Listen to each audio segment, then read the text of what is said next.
Salve os irmãos com a paz do Senhor mais uma vez. Boa noite a todos, sejam todos bem-vindos. Quero desde já agradecer a presença de cada um. Nós estamos aqui para continuar aquilo que vemos fazendo já há algumas semanas, né? Na verdade, há alguns anos, né, irmãos? Porque em fevereiro, está muito próximo, né? O ano já está acabando. Em fevereiro, completam 2 anos que a gente está ministrando essas lives, né? Com o nosso grupo lá no YouTube, com o nosso grupo aqui, com o nosso canal no YouTube, com o nosso grupo aqui no WhatsApp e a ministração dessa live, né? Então, para vocês que estão aqui comigo agora ao vivo, parabéns pela perseverança de cada um, porque não é fácil, né? Perseverar. Nem presente, às vezes é fácil, imagina via internet assim, né? E também parabéns a todos aí do YouTube que tem também perseverado, tem estado lá, tem estado presente. São sempre as mesmas pessoas que estão lá assistindo, vendo os vídeos, e eu tenho certeza que Deus tem nos abençoado grandemente com essas mensagens que Ele tem trazido ao meu coração e ao coração de vocês. Amém? Nós vamos continuar, irmãos, no versículo 21 de Atos, capítulo 9. Então, Atos, capítulo 9, do versículo 21, tá? Nós paramos no 20, aonde a palavra de Deus dizia assim: e logo nas sinagogas pregava a Cristo, que este é o Filho de Deus. 9:21. Nós lemos o último versículo, foi o 20, que é onde Paulo entrou na sinagoga e começou a pregar para os judeus que Jesus é o Filho de Deus. Então nós vamos ler agora a partir do 21, Atos 9, verso 21, que diz assim a palavra do Senhor: todos os que ouviram ficaram perplexos e perguntaram: não é ele o homem que procurava destruir em Jerusalém aqueles que invocam este nome? E não veio para cá justamente para levá-los presos ao chefe dos sacerdotes? Todavia, Saulo se fortalecia cada vez mais e confundiam os judeus que viviam em Damasco, mostrando que Jesus é o Cristo. Decorridos muitos dias, os judeus decidiram em comum acordo matar a Paulo. Mas Saulo ficou sabendo do plano deles, e dia e noite eles vigiavam as portas da cidade a fim de matá-lo. Mas os seus discípulos o levaram de noite e o fizeram descer num cesto através de uma brecha no muro. Quando chegou a Jerusalém, tentou reunir-se aos discípulos, mas todos estavam com medo dele, não acreditando que fosse realmente um discípulo. Então Barnabé, que é primo de Saulo, o levou aos apóstolos e lhe contou tudo. Como no caminho Saulo vira o Senhor, que ele falara, e como em Damasco ele tinha pregado corajosamente em nome do Senhor Jesus. Assim Saulo ficou com eles e andava com liberdade em Jerusalém, pregando corajosamente em nome do Senhor. Falava e discutia com os judeus de fala grega, mas estes tentavam matá-lo. Sabendo disso, os irmãos os levaram para Cesareia e o enviaram para Tarso. A igreja passava por um período de paz em toda a Judéia, Galiléia e Samaria. Ela se edificava e encorajada pelo Espírito Santo, crescia em número, vivendo no temor do Senhor. Amém, irmãos? Irmãos, de 2020 até o presente momento, 2023, nós tivemos 3 grandes acontecimentos no mundo que marcaram, que impactaram de uma forma geral o mundo inteiro. O primeiro desses impactos e desses acontecimentos foi a grande pandemia do coronavírus. A pandemia do coronavírus, ela impactou, irmãos, o mundo inteiro. Todas as pessoas do mundo foram impactadas pela pandemia do coronavírus. E ela ainda está aí. Ela não acabou totalmente. Ainda está contaminando muita gente, ainda está matando muita gente, né? E nós tivemos um grande problema com relação à pandemia no que diz respeito a essa contaminação mundial, do mundo todo. E a segundo acontecimento que impactou também o mundo de uma forma geral, foi agora recentemente a guerra da Rússia contra a Ucrânia. De certa forma, todo o planeta também foi impactado por essa guerra. E ultimamente, agora esses dias, o terceiro acontecimento, que também está impactando agora o mundo inteiro, é a guerra de Israel contra o terror, contra os terroristas, que também está impactando aqueles que não são terroristas, está impactando pessoas que não são daquele país, mas que estão ali e não conseguiram sair ainda. Enfim, são momentos acontecidos de 3 anos para cá e os últimos duas guerras que impactaram o mundo inteiro muito recentemente, que tem trazido para a mente das pessoas o aviso de novo, né, de que Cristo está voltando. Cristo está voltando. Jesus está voltando. Isso, de certa forma, irmãos, tem um ponto positivo porque nasce um alerta na mente das pessoas com relação a Cristo, com relação ao Evangelho, com relação à volta, à segunda vinda de Cristo, a reunião dos eleitos com ele. Isso tem um ponto positivo, se a gente souber como tratar a questão. Porque a maioria dos que estão tratando a questão não estão sabendo como fazer, não estão sabendo conduzir. Ou alguns que têm o conhecimento da verdade estão se aproveitando dessa situação para mais uma vez explorar o povo, para mais uma vez amedrontar o povo e fazer do povo presa sua. E isso está profetizado na Bíblia, desde o primeiro século. E é interessante a gente perceber que nesses momentos de crises mundiais, se nós pudéssemos fazer um censo, um levantamento, né, numérico, uma pesquisa, nós íamos ver que nesses momentos de impacto mundial, as igrejas recebem muitas pessoas. Porque as pessoas com medo, fragilizadas, né, temerosas, elas vão para a igreja buscar um refúgio. E lá encontram refúgio. Não tenho sombra de dúvida disso. Porém, depois que passa o impacto, depois que passa o amedrontamento, depois que passa o receio, a maioria desses volta novamente a ter uma vida prática como tinha antes. É apenas o medo, é apenas o receio, é apenas o impacto que faz com que eles, seres humanos comuns e normais como nós, venhamos parar, refletir e procurar um abrigo no lugar que fala sobre Deus. Mas Jesus Cristo e a sua palavra e o seu evangelho e os seus ministros não ganham pessoas, gente, alma, por meio de medo, nem por meio de impactos, nem por meio de receio e nem por meio de pressão, seja ela psicológica, física ou espiritual. A forma de se ganhar pessoa para Cristo, de se pescar gente, como ele disse que faria dos pescadores da Galileia pescadores de gente, é por meio do constrangimento do amor.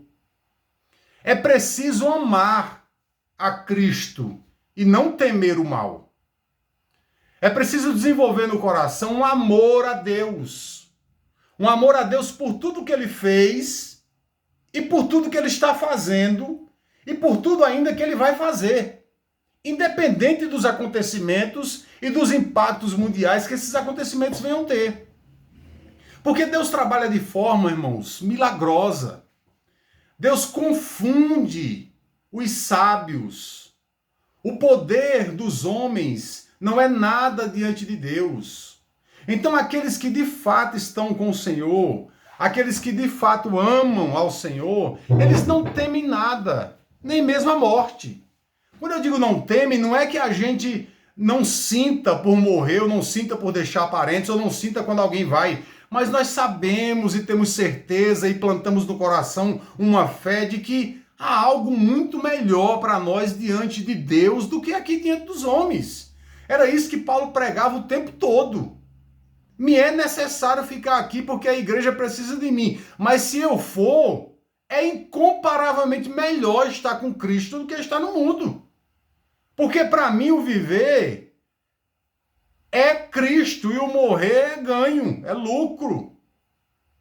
Então nós precisamos ter essa certeza arraigada, e a maioria das pessoas que por causa desses impactos, que por causa desses acontecimentos que vêm de uma forma geral impactando o mundo inteiro, vão procurar um refúgio em Deus no momento oportuno, e quando passa esse momento que a paz volta a reinar, de novo as pessoas se afastam do Senhor, mostrando, dando uma demonstração clara de que não se converteram de fato a Deus, ou não entregaram de fato o seu coração ao Senhor, mas se entregaram a um momento, se entregaram a um sentimento. E quando o sentimento passou e o momento passou, voltaram novamente as costas para o Senhor. E não foi diferente com Saulo. Veja que Saulo, quando ele teve um encontro com o Senhor, a primeira coisa que ele fez, quando ele entendeu o Evangelho, quando ele foi invadido por aquela graça, porque ninguém pregou para Saulo, ele foi invadido pela graça de Deus. Isso que aconteceu com ele naquele caminho. Deus entrou como Espírito Santo na vida de Saulo, o invadindo. Porque era a única forma de Saulo entender a mensagem de Cristo para a vida dele, era se ele sofresse realmente uma invasão da graça. E quando ele entendeu isso, a primeira coisa que ele fez quando se recompôs de tudo aquilo que ele sofreu ali em Damasco, foi entrar nas sinagogas onde tinham os seus patrícios, os judeus, e começar a pregar que Cristo é o Filho de Deus. Paulo absorveu uma certeza de fé em seu coração que ninguém conseguia tirar. A fé que estava no coração de Paulo era uma fé verdadeira, era uma âncora que ninguém arrancava mais do coração dele, ele podia morrer por isso. E a Bíblia diz, irmãos, que a primeira coisa que aconteceu depois que Saulo chegou lá nas sinagogas e começou a pregar que Jesus era o Cristo, é que as pessoas começaram a se surpreender e dizer assim, mas esse cara não é o perseguidor que veio lá de Israel com a autorização dos principais sacerdotes para prender os cristãos aqui e levar para Jerusalém? Não é ele que estava perseguindo e matando os que louvam e engrandecem esse nome? E agora ele está pregando este nome, ensinando neste nome? Então nós vemos que a conversão de Paulo foi uma conversão verdadeira, foi uma conversão genuína, ele de fato creu. E agora, irmãos, eles estavam perseguindo aquele que era o perseguidor. Quando os judeus não conseguiram combater Saulo na palavra, quando eles não conseguiram combater Saulo nos argumentos, eles se reuniram para matar a Saulo. E aí os discípulos de Saulo, sabendo disso, pegaram ele, colocaram dentro de um cesto e desceram ele pela brecha do muro da cidade, para que ele fosse embora para Jerusalém. E quando ele chegou em Jerusalém, os irmãos também não queriam se unir com ele, porque tinham medo dele. Não acreditavam que ele era um discípulo. Até que Barnabé, que é primo de Saulo, era primo de Saulo, levou ele até os discípulos e disse, olha, fiquem tranquilos, ele teve um encontro com Jesus. Ele de fato teve um encontro com Jesus e contou a eles tudo o que tinha acontecido, irmãos. E ali Saulo ficou andando em Jerusalém livremente com os irmãos e pregando para aqueles judeus também de fala grega. Só que depois de um tempo, os judeus de fala grega também queriam matar Saulo. E aí eu pergunto para vocês, que sede era essa dos judeus de querer matar todo mundo, hein? Que não estava de acordo com o que eles diziam. Não é para a gente parar e pensar um pouco? Toda vez que alguém pregava a respeito de Jesus dizendo que ele era o Cristo, os judeus argumentavam contra. Quando não conseguiam combater na base do argumento, queriam matar a pessoa. Ou matavam, né? Mataram o próprio Jesus, depois mataram Estevão, mataram diversos crentes, o próprio Saulo matou diversos crentes. E agora até Saulo, que tinha se convertido no caminho de Damasco, estava sofrendo ameaça de morte, porque quando ele começou a discutir com os judeus dizendo que Jesus era o Cristo, eles não acreditaram e argumentaram, não conseguiram vencer ele no argumento, queriam matá-lo. Que sede é essa que essa raça tem de querer matar aqueles que não entram em acordo com eles? Que sede é essa que esse povo tem de querer matar aqueles que não concordam com o que eles concordam? Não há tolerância desse povo para com ninguém. Foi assim desde o início, desde que saíram da terra do Egito, quando Moisés os levou lá para o deserto, os livrando da escravidão, orando a Deus. Deus fez com que caísse, todos os dias caía maná do céu para alimentar aquele povo. Eles amanheciam, quando eles acordavam, o chão estava branco de comida para eles se alimentarem. E chegou uma hora que eles comeram tanto maná que eles sentiram saudade dos peixes secos e das cebolas do Egito. Um povo de duro serviço, teimoso, que não estava satisfeito com nada, que nunca estava satisfeito com nada. Reclamão, maldizente, colocando Deus à prova a todo momento. É por isso que ficaram 40 anos vagando no deserto e Deus matou a maioria deles. Só 2 entraram na terra prometida, daquela geração. Mas por que essas coisas são assim? Por que esse ímpeto de morte, de assassinato, de guerra?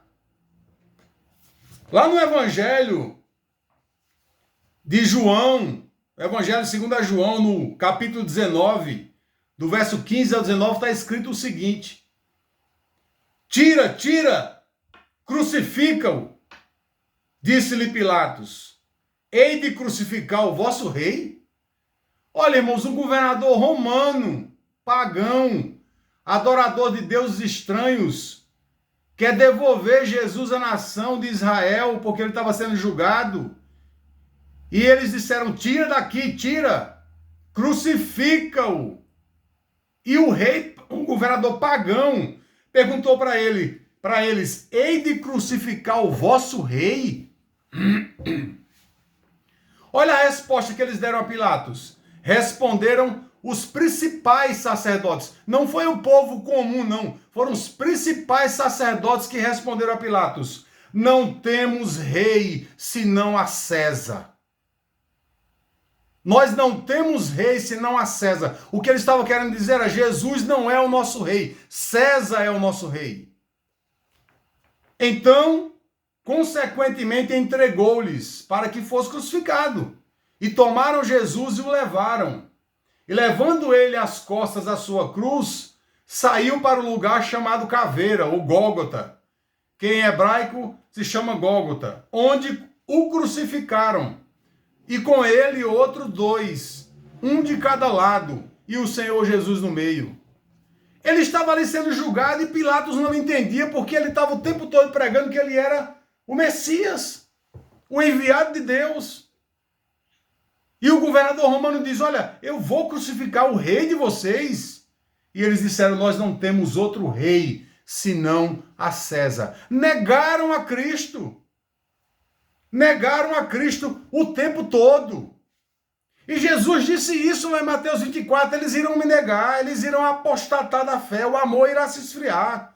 Antes que chegue a destruição de Jerusalém e a queda do templo e o final desta nação, ainda nesta geração, eles apostatarão da fé, se desviarão, dando ouvidos a doutrinas errôneas e espíritos malignos. E aqui agora Paulo está pregando, irmão, Saulo está anunciando o reino de Deus para os judeus e eles estão de novo rejeitando o Cristo de Deus. Então, não é de hoje que tem acontecimentos no mundo inteiro que trazem impacto de uma condição geral. E também não é de hoje que tem pessoas que se convertem verdadeiramente porque são invadidas pela graça de Deus e entendem a misericórdia de Deus na sua vida, como foi o caso de Saulo.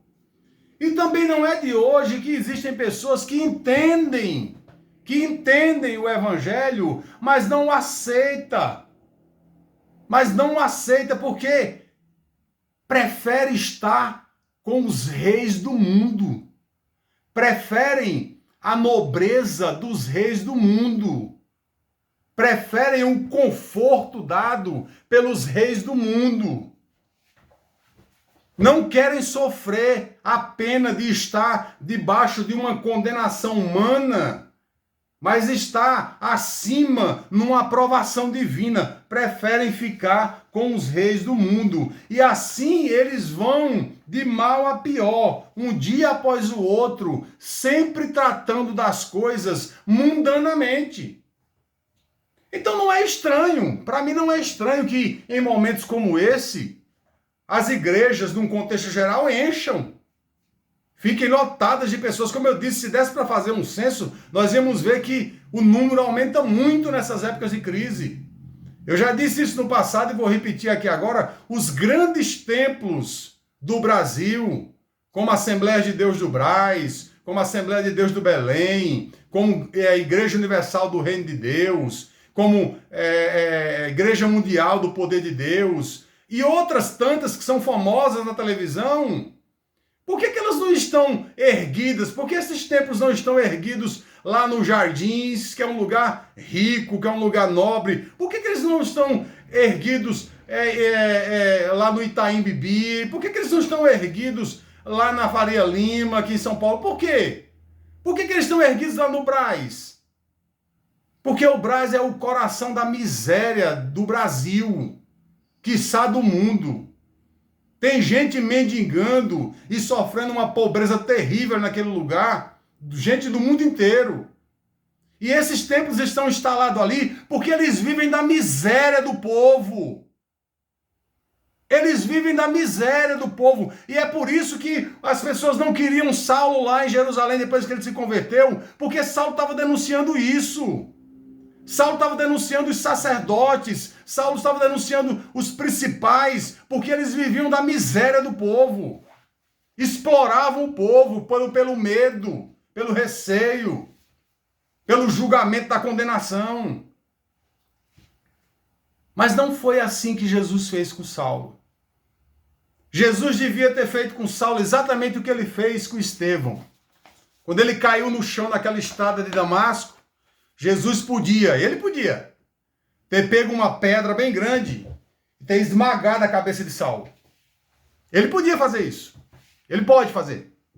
Se tem alguém, irmãos, o único que tem autorização e pode matar a hora que ele quiser, é Deus. Eu não posso não, nem você, mas Deus pode. Ou não? Ele pode matar a hora que ele quiser, porque ele é Deus. Foi ele que deu a vida, ele tem o direito de tirar. Mas ele tendo o direito de fazer isso, e podendo fazer e não sendo réu de julgamento por ninguém, ele não fez.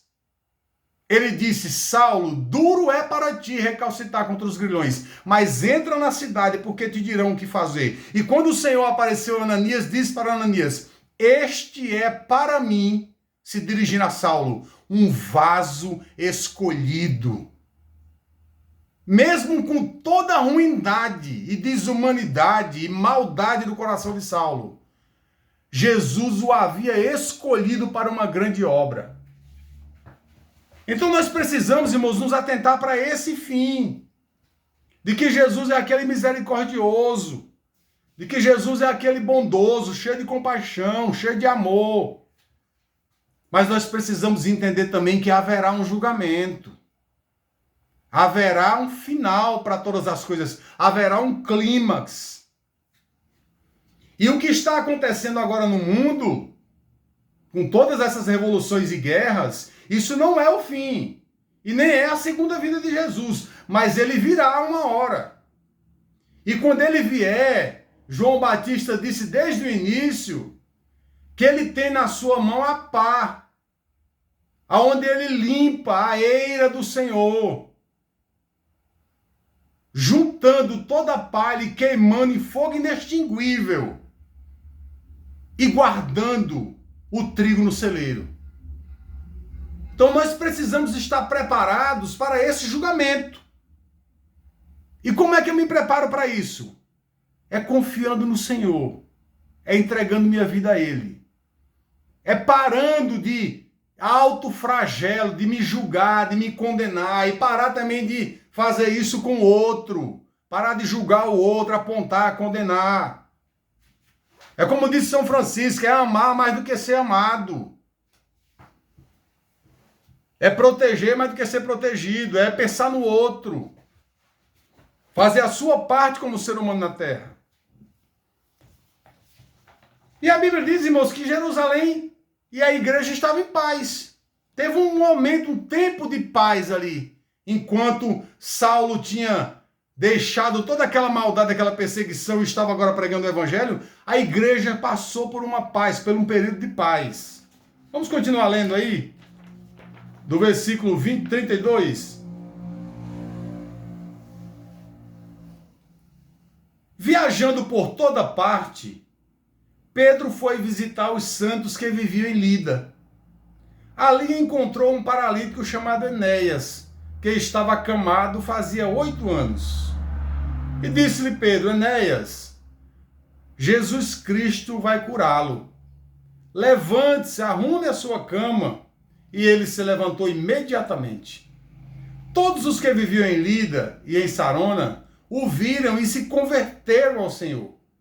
Em Jope havia uma discípula chamada Tabita, que em grego é Dorcas, que se dedicava a praticar boas obras e dar esmolas. Naqueles dias ela ficou doente e morreu, e seu corpo foi levado e colocado num quarto no andar superior. Lida ficava perto de Jope, e quando os discípulos ouviram falar que Pedro estava em Lida, mandaram-lhe 2 homens dizer-lhe: não te demores a vir ter conosco. Pedro foi com eles e, quando chegou, foi levado para o quarto do andar superior. Todas as viúvas o rodearam, chorando, mostrando-lhe os vestidos e outras roupas que Dorcas tinha feito enquanto ainda estava com elas. Pedro mandou que todos saíssem do quarto. Depois ajoelhou-se e orou. Voltando-se para a mulher morta, disse: Tabita, levante-se. Ela abriu os olhos e, vendo Pedro, sentou-se. Tomando-a pela mão, ajudou-a a pôr-se de pé. Então, chamando os santos e as viúvas, apresentou-a viva. Este fato se tornou conhecido em toda a cidade de Jope, e muitos creram no Senhor. Pedro ficou em Jope durante algum tempo com um curtidor de couro chamado Simão. Olha, irmãos, a Bíblia para de falar sobre Saulo, dá um tempo, e entra falando sobre Pedro, dizendo que Pedro viajava por todas as partes, pregando o evangelho. E chegou no lugar onde tinha um paralítico, orou sobre ele, o homem ficou curado. Qual foi o resultado desse milagre? A Bíblia diz que toda a cidade, quando viu que Pedro operou um milagre naquele homem em nome de Jesus, todo mundo se converteu. Aí diz também que uma menina, uma senhora chamada Tabita morreu. E chamaram Pedro para ir até lá. Pedro foi lá e ressuscitou a mulher morta. A mulher voltou a viver com a oração de Pedro. E aí qual que é o resultado disso? A Bíblia diz também que quando a Jope ficou sabendo disso, todo mundo se converteu ao Senhor. O que eu aprendo aqui com isso, irmãos?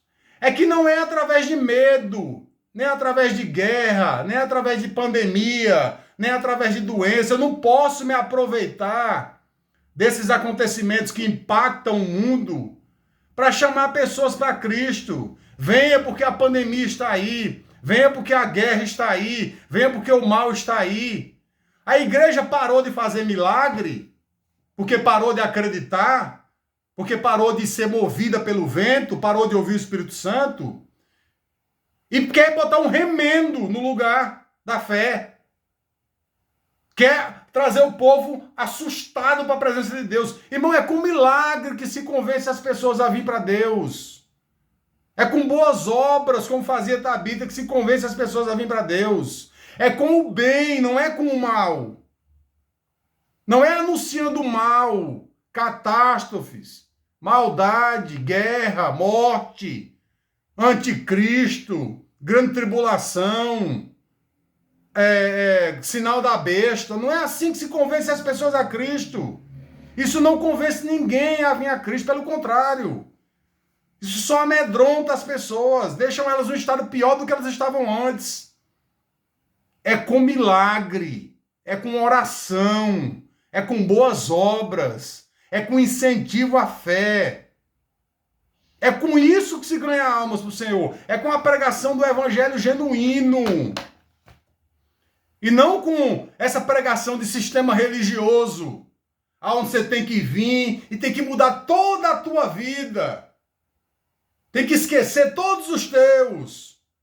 Tem que se tornar um peixe do aquário, mais um na bolha, para poder Deus te aceitar. Não é assim, isso não é evangelho. Isso é religião. Isso é espírito farisaico. Isso não é de Deus. De Deus é fazer o que Paulo fez. Se converter e já sair anunciando a Jesus, mesmo que isso lhe custe a vida.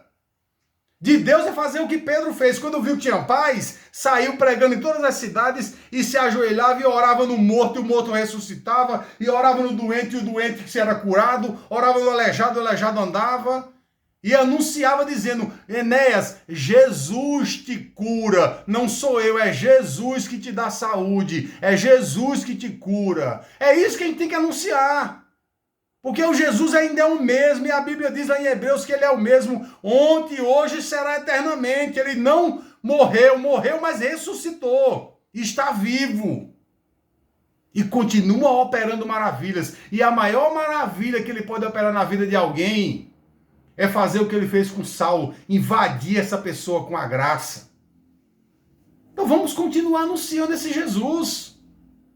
Ah, irmão, mas o mundo está em guerra. Eu sei, irmãos. Eu sei, todos nós sabemos que o mundo está em guerra e vão haver muitas guerras daqui para frente. Ou você pensa que essa é a última? Vão haver muitas guerras daqui para frente. Vai morrer muita gente inocente. Tudo para sustentar a sede de vingança e de morte de alguns.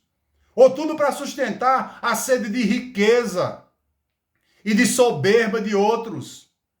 Ou para sustentar a sede de poder, de governar sobre todo mundo. É só para isso que a guerra serve. Na guerra ninguém ganha, todo mundo perde.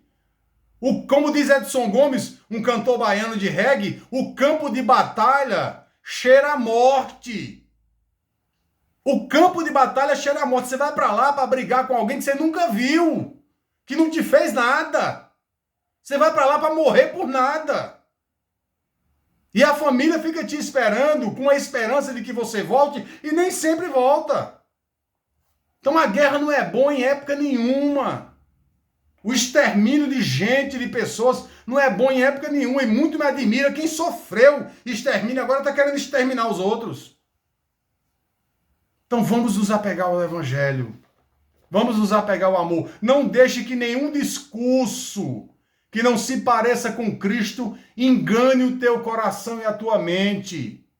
Não deixe que nenhum discurso que não se pareça com o amor de Deus engane o teu coração e a tua mente, porque o teu coração e a tua mente são do Senhor Jesus. Só o amor pode reinar neles. Não deixe se enganar por esses latrueiros, não deixe se enganar por esses lobos vestidos de cordeiro. Não deixe. Compare o discurso desses infelizes com o discurso de Jesus. É por isso que eu digo a você, traga uma Bíblia. Toda vez leia, não confie em mim não. Não confie em mim, não vou ficar magoado com isso. Não precisa confiar em mim. Confia no Evangelho. Lê e compara o que está acontecendo hoje com o que está escrito na Bíblia. E você vai ver que esses homens não são de Deus. Se fossem, faziam a vontade do Senhor. Então vamos ficar atentos, irmão. Vamos ficar atentos. Porque daqui a pouco, o que está restando de Covid passar, vai passar. Daqui a pouco a guerra lá na Rússia com a Ucrânia vai acabar. Está nos finalmente.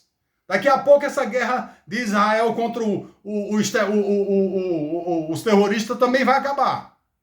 Aí vão vir outras guerras, outros acontecimentos mundiais e de novo os aproveitadores vão vir querendo tacar o terror.